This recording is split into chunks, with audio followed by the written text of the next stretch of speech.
Welcome everyone to another game of Stronghold Crusader on the Trident. This is a bootstrap game mode where each player gets just 100 wood and 50 food. They don't get any gold or stone to kickstart their military, which makes it a little bit more challenging.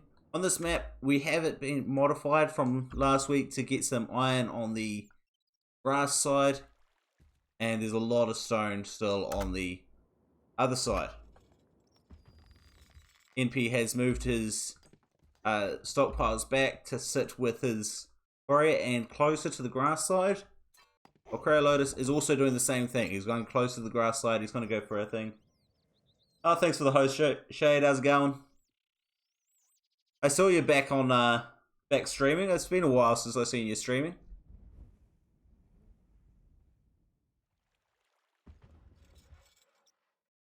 Alright, NP needs to get a ox tether down the bottom here. There he goes. I think he purchased wood for that, sold some food. He's only going with the one hunter, whereas Carlos is only going for 2 hunters and 3 apple farms. Starting troops is coming off to the right hand side. Meanwhile, NP is also doing the same thing. They're both heading over to the stone side. PC been down? Ah, excellent. Well, not excellent, but excellent that you're back. What was that just destroyed? Ah, that's right. Lotus is clearing the way. If you put a wall on the edge of the cliff here, you can get stairs down it, and you can step off the top of the cliff onto the wall. And Lotus maintains that that wall is hugely overpowered, but I haven't seen it yet. Hunter's trying to hunt the other side instead of the closest stair. The hunters are so bugged, it's not funny. Lotus can bring that back now. Got one spear that's gone right around to the other side for some odd reason.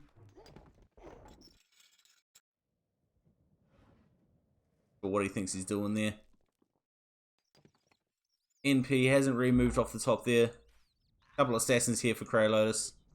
NP's already got a horse archer running around. NP, I think, needs to learn how to, get a few more woodcutters huts. He just cannot boom as well. Although Lotus only has the 2. Oh no, there he goes, another 4, 6, 9, 14 woodcutters huts to the 5. On the other hand, it's 1 quarry to 2, 1 iron mine to 4, 5, 6. Lotus has decided to primarily focus on the grass side, I think. The Slave's trying to run over here from NP. I think he's going to try burn the iron mines or potentially the woodcutters huts.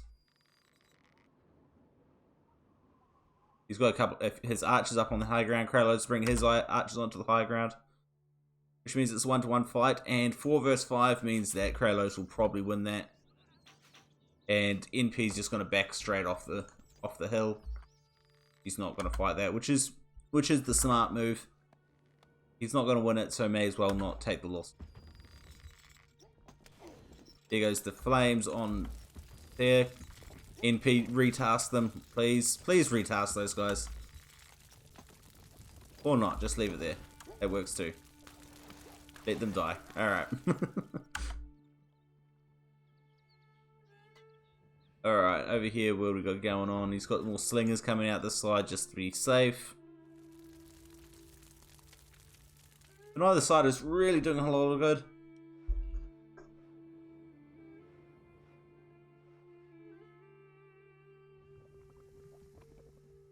NP has moved on to another quarry. He has had to rebuild this one.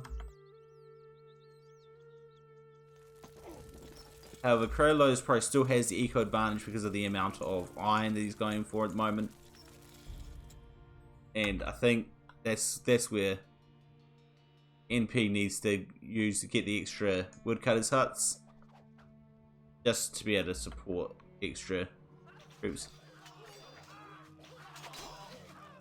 Well, this is a it's actually going well for NP.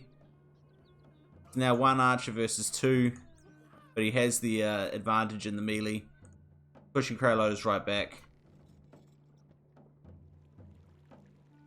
I still think these guys need to be up here. There's a very narrow path through here. Sitting them here, Crow Lotus could run some assassins straight along the top here and get him behind. Whereas if you put these guys here, you can catch them, and you've got the height advantage if he comes in with ranged units. He's got plenty of wood. He should start spending that wood. Meanwhile, down here we got Carlos with a bunch of wood that he could be spending as well, and he's gone for another ox tether. Means he's actually about the same. He's almost got the same production in stone, but he's got far more production in iron. He didn't rebuild the burnt one. We got to rebuild the burnt one, but he is spamming out the wheat farms now. He's going to go primarily bread economy, I think. Flaming up NP's stone, which generally means that NP's economy is now decimated. Had some slaves coming in the other side. The assassins are going to deal with those. No biggie.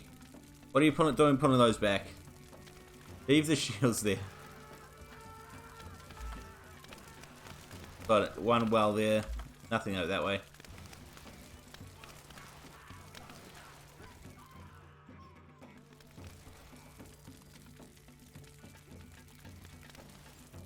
Alright, all those guys are dead.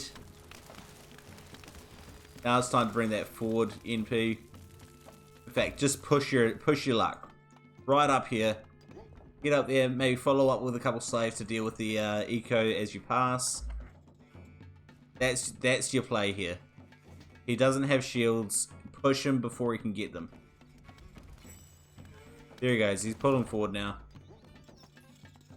Again, you need to watch where the stockpile for your quarry gets put, and put your ox tethers next to the stockpile.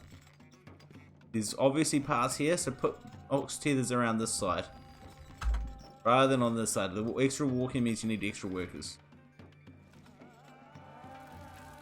Alright, the army's still coming forward. He's not following up with any slaves or anything to deal with the eco behind it, which means when he gets pushed back off here, he's not going to be able to do anything. Lotus is taking the iron up the edge there temporarily, so that when so he can't be NP can't get up there until Lotus is ready for it. Shield's coming in for Lotus, but with this economy, he's probably got a whole lot of assassins ready to come in and destroy this stuff as well, or at the very least push it off.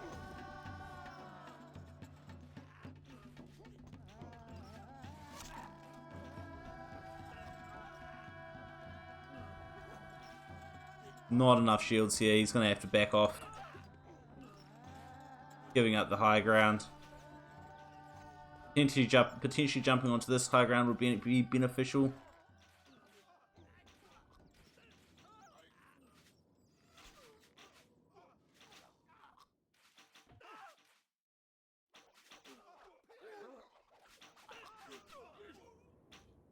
Alright, here comes the slingers. These assassins are going to do work if NP is not careful. And if he isn't careful, those slingers are just going to die for very little. Yeah, there we go. They're trying to get in behind the shields. Not too bad a trade there for NP though. However, he is losing the map control and he needs it for his economy. He hasn't rebuilt his ox tethers because he's so focused on his military. So these quarries are doing absolutely nothing for him. And more slaves coming out for Kralos. I don't see, I mean, focus that versus that. That economy versus that economy. I think it's clear who's in the winning spot there. Although these assassins coming through could do a lot of damage. However, Kralos has seen them all now. He was paying any sort of attention, and he's got the horse archers running out to deal with that. NP finally put down his ox tethers. However, Kralos was already there destroying the quarry. And this quarry is going to go down as well. No, it's not. We've got the waterman, fireman right there. You really should be sending these guys into those shields or something. Alright, that was a mistake from Kralos. Pull the shields back without the units.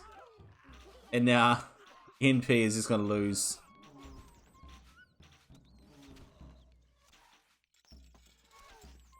Not careful, he's just going to lose those assassins. Extra shields coming up. Oh no, they're not going to be shields? Yes, they are. Extra shields here for NP.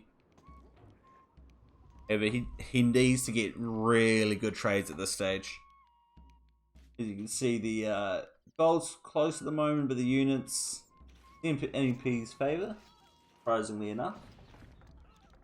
The Kralos scores there because he has the value in his troops and in the buildings and in resources he could sell.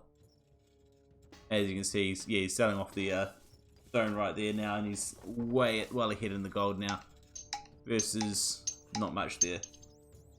Oh, that was exciting.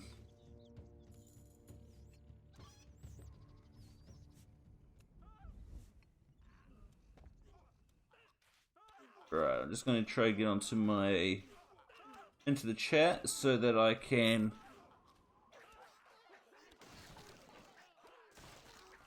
change to the weighted view.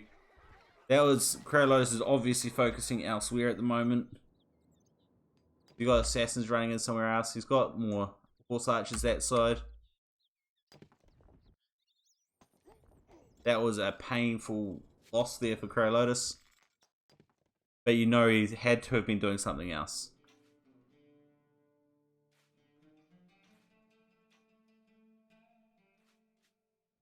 Right, let's go check the weighted stats out. Give me a second to type this into the chat. There you go. The resources is 909 for Kralos, units 625 to 470, and the buildings smashes them out of the park.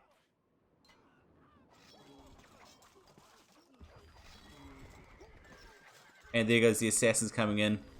NP has not hidden his lord, but there are plenty of assassins up there. But Kralos is following up with assassins on the other side, destroying Eco.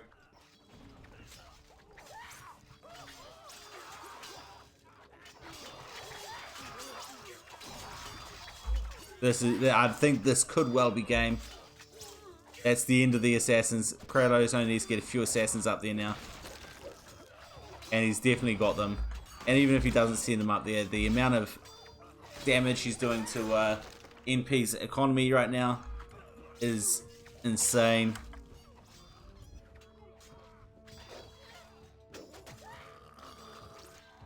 And I really don't know how NP could recover from that.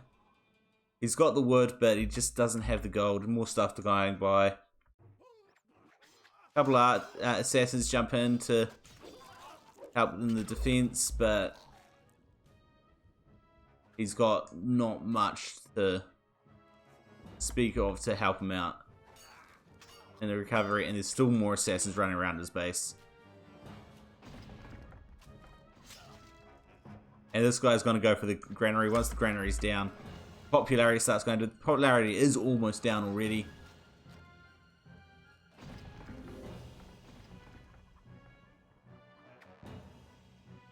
Yep, he's calling it. It's GG. He doesn't have anything left. He's only got a couple of assassins left running around. The units are mostly ghost engineers, I believe.